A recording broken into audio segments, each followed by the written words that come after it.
ป้าดูนะล่ะอึดตายชังว่าแบบนี้แห้งกระเป๊กแล้วไปบอกจะคอยป่งๆแบบนี้ไปขี่แต่ด้นแล้วเขาบริยูน้ำพ่อเจ้าแล้วขนาดเขาบริปากได้ว่าช่างเนี่ยก็ยังคือประมาณ40หรือ50นี่แหละไม่ใหญ่นี่อันนี้บ่จังว่านะอ๋อกลัวแล้วกลัวบ่40นี่กลัวแล้ว40 60เนาะประมาณ60เนาะ50ขึ้นไปแล้วนี่60เนาะเอาบ่ได้บ่ซำนี่บ่ได้ยอมเนาะกาย35ปีแล้วพอบ่เอานะกาย35ปีแม่นบ่เอา35ปีลงมานะคันบ่มีผู้เอาก็ขออยู่โสดเนาะเอ้ย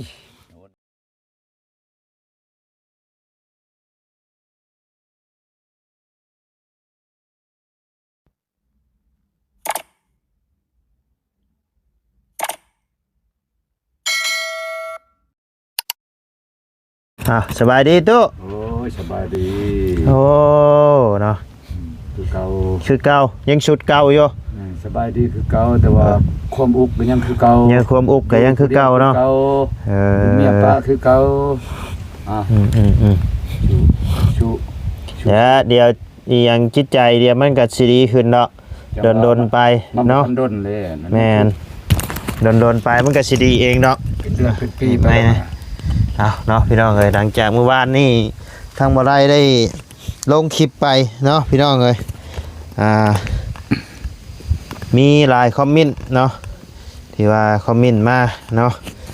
เพิ่นก็บอกว่าโอ้ยอย่าพาน้องไซมาหาประตูจักเทื่อเด้อว่ะไม่ยากซะเว้ยคือความหมายน้องไซเพิ่นขอมานำพี่น้องเอ้ยเมื่อวานนี่เนาะเพิ่นอยากมาเนาะเป็นอยากมาถ่ายนี่แหละมาถ่ายคลิปถ่ายอย่างนี้แหละเนาะทางประตูเพิ่นก็บ่ได้คิดหยังแต่ว่าหยอกซื่อเนาะบ่สิคิดหยังหยอกแล้วเฮ้ยหยอกเล่นเนาะคนบ่เคยหยอกเพิ่นพอคนเคยหยอกได้อยู่แถวชาวในบ้านนี่ก็หยอกแม่นสิไปคิดไปชังลูกหลานคิดไปมันอกหักคือเก่าย้อนนั่นน่ะเลยเอาหน่อยลายคนอกหักผิดหวังซ้ำเท่าเขาบอกผิดหวังซ้ำเท่าตลอดได้เนาะเอาเล็กน้อยเอาผู้เฒ่าเราไปยังเฉยๆบ่เอาได้บ่เฒ่าแล้วก็เมาแล้วเฮ้ยว่าเอาเนาะจักไผสิเบิ่งไผเมียก็เฒ่าผัวก็เฒ่าเบิ่งกันบ่ได้เบิ่งกันนี่แหละก็ให้ผู้นุ่มเอาเล็กน้อยบัดเทื่อเขาบ่เบิ่งได้เสียตุเอาก็บ่เอาหน่อยหลาย30ป้าย40ป้ายแถวนี้ก่อนอื่นก็กราบทักทายสบายดีเด้อเนาะพ่อแม่พี่น้อง FC เบิร์ดจุขู่สู่คนเนาะบ่ว่าอยู่ในและต่างประเทศก็ยินดีต้อนรับเข้าสู่ช่องบ่ไลคือเก้าพี่น้องเอ้ยเมียเก่าจะบ่นั่งอยู่ในเรือนตัวอันนี้เพิ่นนั้นอยากให้พาไปเบิ่งอย่างอันนั้นอยากถ่ายรูปถ่ายยังเขาสิให้ถ่ายจักบอกเฮาก็บ่ฮู้แล้วอย่างคนละคันเพิ่นบ่ให้ถ่ายเขาอนุญาตนำเขาเฮาว่าคันคือพ่อนี่บ่อยากขออนุญาตดอกถ่ายโลดไปโฆษณาแต่ว่าเจ้าก็ไปเล่นไปหยังน้ำเพิ่นอยู่บ่โอ้ยไปเล่นกินข้าวเมื่อวานนี่มันก็มากินข้าวอยู่พี่คนมันสังคมชูงมันบ่คือผู้นั้นเด้ปากเบ้านำกันแต่ว่าก็เห็นคนถ่ายอยู่เนาะมีคลิปบ่าวนั่นถ่ายได้บ่าวนั้นบ่าวรัดบ่เบาลัดมีแต่เบาลัดนั่นแหละ5กับเขา5น่ะอื่นบ่ทันเห็นเขาดอกเด้อคอยนี่แหละพาไปว่าจะไปพาลูกไปมาไปยังมันคนบ่เกียรติดอกค่อยว่าเบิ่งเล่ากะนั่นอยู่ได้มาเราก็ถามอยู่กินนี่บอกว่าไผเปิดเพลงแบบปิดเพลงให้แน่เราก็ปิดเพลงให้ได้เบิ่งก็คือสินิสัยดีอยู่ดอกดีเป็นพ่อเองพ่อยังคิดเสียใจเสียดายอยู่เป็นได้ไดเป็นแล้วผู้นั้นหลอกผู้นั้นป้าย้อนผู้นั้นได้ป้าย้อนผู้นั้นบ่เมียข่อยผู้นี้ก็บ่ได้คิดจากป้าข่อยได้ป้าเองมันไปเฮ็ดเวียกอยู่วิลาพุ่นเอิ้นมาเว้ากันเอาอีนั่นไปเฮ็ดข่อยบัดแต่ว่าตอนนี้ก็ยังฮักยังแพงอยู่บ่ฮักแพงกันนั่นแหละแต่ว่าเรื่องชีเอาเป็นผัวเป็นเมียคืนนี่บ่แล้วพอบ่แล้วอันเพิ่นสมมุติว่าเพิ่นจะกลับมาอยู่นำนี่ได้บ่ตุก็คือสิบ่อันนั้นดอกมันเป็นอดีตไปแล้วให้มันเป็นอดีตไปซะมีแต่ลุยหน้าตลอดเนาะใจพอแบบนั้นได้คือมันเขาจะให้เมื่อบ้านเมืองมันบ่ได้ไปหน้าตลอดใต้หน้านะอันนี้คือกันเนี่ยปะไปแล้วปะแ แต่ว่าหักแพงกันคือเก่าเป็นอ้ายเป็นน้องกันนั่นโอเคเป็นอ้ายเป็นน้องกันปากเว้านำกันเด้อกินข้าวอยู่มันพ่อแม่เขาก็เบิ่งพ่ออยู่คงไปเบิ่งของกินของอยู่บางเทื่อเราก็เอามาให้เอากินแม่เราก็คนใจดี ถือว่าเราก็ใจดีเนาะ แกงน้ำหมองน้ำใหม่ก็ให้สมมุติว่าหม่องนี้เพิ่นให้เจ้าย้ายไปขออยู่นำเพิ่นก็ยังบ่สิได้จักนี่เนาะก็ชีวิตอันนี้แหละบ่อนเพิ่งเทื่อสุดท้ายแล้วนี่มึงเดือน12ได้นี่ได้กันเข้ามาโจทย์จี้เดือน12ก็จะได้ขอคำเห็นน้ำเพิ่นแล้วขออยู่แท้นี่แหละตั้งตูบหน่อยตูบประชังสิเฮ็ดช่องคูณ3 3คูณ4ปานนั้นอยู่น้อยๆเนาะแบบนี้นะโดยสิมางตัวนี้ไปเฮ็ดใหม่บ่แนวมันแล้วยกย่อไปแล้วเป็นยังยกไปคันย่อได้ก็บางเทื่อก็ให้เขาย่อ5คนได้ย่อไปยันย่อบ่ได้โอ้บ่ยากดอกย่อไปแล้วห่วยขุดลงได้บ่นี่ต่ำๆนะชอมันบ่ต่ำอีกเห็นบ่มันเช่ครับโดยมันจะลงไปพุ่นแล้วนี่พังแล้วบัดนี้เนาะพังเลยขุดลงประมาณ50-60 เซนนี่ครับต่ำก็ยาเหือนมันแน่นเพิ่นก็มาเล่นมาหัวเจ้าก็ไปเล่นไปหยังน้ำเพิ่นตลอดนะลูกมันลูกมานอนอยู่พี่ตลอดเช้ามันก็มาหาลูกเช้าเอาขนมมาให้ลูกเช้าอยู่พี่เพิ่นเฮ็ดเวียกเฮ็ดงานอยู่ใช้เศรษฐกิจนะระยองเฮ็ดแม่บ้านอยู่ระยองอยู่หาอาหารภาคใต้ของไทยพุ่นนี่โดยเงินเดือนเขาชูงได้เงินเดือนเท่าไหร่นะจักก็บ่ฮู้มันมีแต่ว่าเขาว่าเงินเดือนชูงเงินมัดแมวอยู่ว่ามันเงินฝากมันมี200 ล้านโอ้คันแล้วธนาคารมันได้มันไปก็หลายปีเติบเลยมันเอามาดำนานี่สิเมื่ออีกนี่งั้นเขาจนติดนั่นแล้วโดยเป็นคนเขาเลยนะก็ติดแล้วมันได้เงินได้คำแล้วเขาจะไปมองไหนมันหาเงินหาคำได้ง่ายเนาะเพื่อนพี่น้อยเพื่อนต่อกันเงินมันหันต่อบ้านปองเยี่ยมบ้านประตูเงินมันมาได้พอเฮ็ดบ่ทันได้ใช้บ้านได้อันเด้อต่อเบิ่งนั่นก็บ่ทันได้ต่อชาวไปล้านมันต่อกันก็เงินมันมาแต่ไทยพ่อแม่บ่มีเขาโทรหามันแฟกมาจะเอาอยู่บนใดเปิดดอกมองผ่าอยู่เนี่ยอยู่ในเมืองพุ่นน่ะกินน้ำมันปกติมันพอโทรไปหยอกวันนึงอยู่พุ่นน่ะมันเพจก็มีได้เพจนอนตลอดมีเฟซมีไลน์กันบ่มีแล้วมันบ่ได้ขี้ที่เนี่ยก็คืออีนะท่านมันบล็อกหมดเพจเดี๋ยวนี้บล็อกเจ้าแล้วบ่เด้โทรบ่ได้ยังมีอยู่เพจมันบอกนะโทรบ่ได้เอาว่าคนบ่มีสังคมย่านมากคืนบ่มันในบ่นะสมมุติว่าทางนั้นป้ามาก็ยังสิเอาอยู่บ่ตุบ่เอาแล้วเนาะบ่แล้วตอนนึงมันคิดอยากเอาอยู่ตอนนึงเดี๋ยวนี้เปลี่ยนใจแล้วคิดไปคิดมาว่าเครียดแฮงไงเนาะเพราะว่าได้ยินตอนนั้นคือได้ยินเจ้าว่าคันเมียกลับมาก็พร้อมสิเอาว่ะตอนบอกพร้อมกันว่านั้นแต่ว่ามันคนเฮานี่มันบ่คือเก่าได้ความบอกอุปนิสัยมันเปลี่ยนไปมันคิดบ่ทันพอมันดื่มได้แหละมันก็ไปเนาะคิดบ่ทันได้ตอนนั้นว่ามันคิดว่าแต่มันมีดีนำเฮาอันนี้นำเฮาบ่คิดเห็นผลหายของมันมาคิดเห็นผลหายเลยพี่บ้าหมูตัวหมูต้มหมูหยวกกินเงินกินค่ำซื่อๆแล้วก็ป้าไปมีตีนมีมือแล้วจากตะกี้มันสิมีหยังอีนั่นเดี๋ยวชินเชื้อข้าคิงก็แป้งน้ำแดงมันสิมีบ่อยู่น้ำพ่อแล้วจังคือคนขึ้นมาแน่พัดป้าพ่อบ่เนี่ยพอเลยเครียดบ่นั้นได้กินเงินกินค่ำเจ้ามีเหือมีแห้งป้าเจ้ามีเหือมีแห้งย่างมีแห้งไปเลยอย่าคนเฮาบ่ฮอด100 ปีดอกชีวิตไปบ่บ้านบ่ไปใช้อันนั้นเอาเขาอันนั้นไปหาเมียเจ้าหั่นบ่ไปหาเมียเก่าเจ้าหั่นบ่ไปลินอยู่หั่นล่ะหรือว่าเช่าแล้วคันว่าเช่าแล้วก็ย่างไปพุ่นลินน้ำเขาจุดเข้าไปหมดแล้วเด้คือว่าไปแล้วบ่ผู้ชาย2 คนน่ะจักแล้ว3 คนบ่ได้มาเช่านี่เต็มอยู่บ่เฮือนเพิ่นอยู่ใช้อันเฮือนอยู่นี่บ่หรือว่าอยู่ใช้เฮือนอยู่อันโอ้ยในบ้านเขามาลินเด้มเช่านี่เขามาเล่นอันสิไปไทยน้ำมันกับผู้นึงอยู่หั่นคนบัดเควินพุ่นไปนำกันมาน้ำกันแหละโดย ยังอยู่หั่นแล้วมีช่องคนอีกมาเช้านี่เป็น โดย 3-4คนนะผู้ชาว โดย คอยเบิ่งชาวผู้โอ้ชาวผู้ชาวอากาศ โดย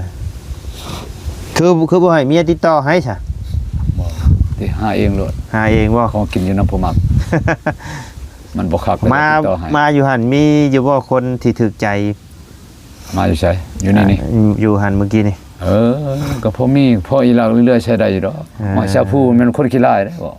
คนใดหุ่นกว่าหมู่หมดน่ะ เพื่อนมันอยู่ลุมหั่นเด้บ่โน่นนั่นเด้เฮือนเวลา กระเทิบมาฮ้อนนั่นเด้เพื่อนชาวผู้แหละ เราเป็นครูบ่ บ่ได้เป็นคู่อยู่ซื่อๆนี่เจ้าว่ามันฮะ ชื่อบ่ นางผู้ นางผู้ บ่แม่นคู่ได้ ชื่อ บ่แม่นคู่ช้อนในนางผู้ชื่อน างผู้ อืม โอ้เรียกว่านะไอ้ หั่นมันสิได้ไปหาเงินหาคำใช้มันได้เฮือนข่อยก็เงิดอีกบ่ได้ไปทางใด เขาเฮ็ดเบี้ยเฮ็ดงาน บ่ นะ บ่มันติดอันนั้น จีน โอ้ก็ดี หัวหน้า อ๋อ ผู้บ่าวมันนั่นแหละเฮ็ดเฮือนให้พี่นั่นแหละ มีผู้บ่าวเนาะดีเลย ผู้บ่าวมันตัวลิ้นตัวเอาเงินซื้อ อย่าเป็นละความสามารถเพิ่นเนาะ ดีกว่าคนบางคนเนาะ โดยความสามารถเพิ่น ไปบ่ได้พี่ชังบางคนน่ะเสียอันนั้นซื่อๆเด้ โอ้ยเนาะเสียก็โตซื่อบ่ได้เงินได้ครับพี่ชังได้มักแต่ม่วนซื่อบ่ได้ โดย ต้องได้เฮือนได้ชานพร้อมแน่นอนครับ นะบางคนก็เพิ่นมักม่วนมักเด็ดมักกินยังบ่ฮู้จักเก็บจักกำเนาะ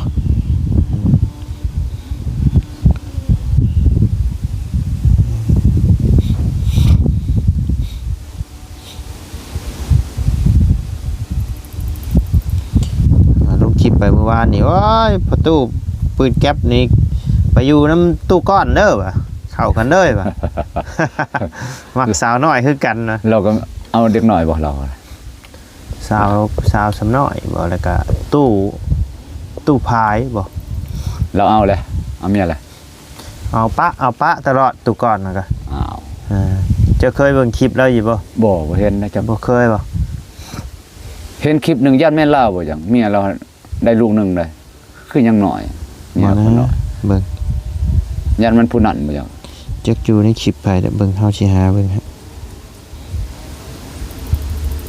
เบิ่งผู้เฮาเห็นมันบ่เฮาจื้อดอกผู้เฮาเห็นแต่แม่นผู้นั้นเนี่ย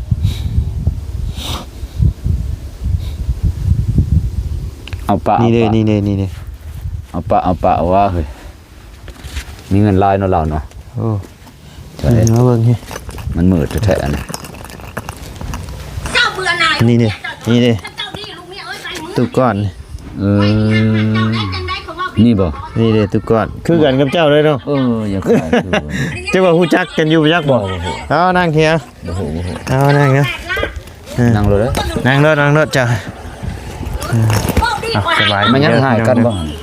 เราสิปะกับเมียเราอีกเดี๋ยวนี้ เอาอีกแล้ว เบ้าควมกันเดี๋ยวนี้เมียแล้วบ่เว้าให้ แม่นซ้ำนี่นี่เอาบ่ตุฮะ บ่ไก่เกมคน บ่ใกล้บ่ พอแล้ว โอ้ รอจะได้เหล่าเพราะว่าจะปะซั่นจะได้อยากปะ จังว่านะ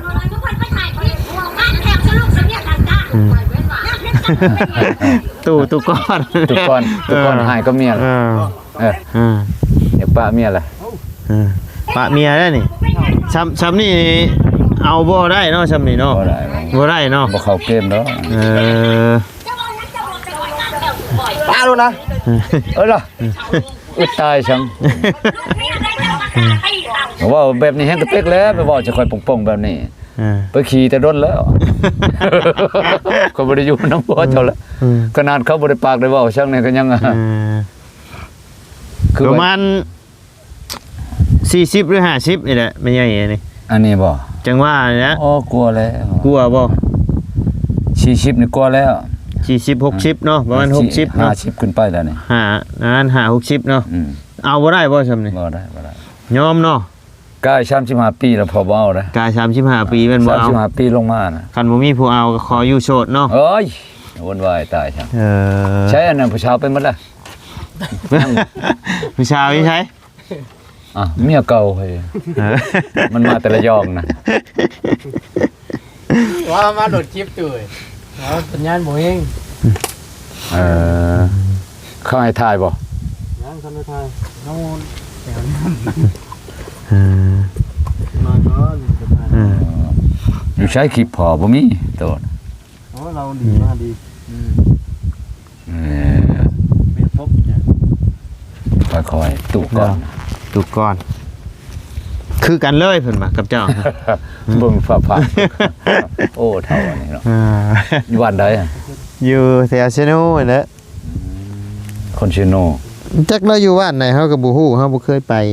จักเทื่อ ชื่อโนขี้ตีนพอหมาแล้ว โดย ขายก็อยู่ตุกโตเดินบินเก่าอยู่เดินบ้านเก่า อยู่ แปลงหม้ออะไรเก่า โอ้เจ้าอยู่หั่นบ่ อ้าวอยู่หันเลยละดนกว่าหมู่เรียนจบนายทหารมาแต่บ้านแป้นก็บัญชาอยู่หั่นนะ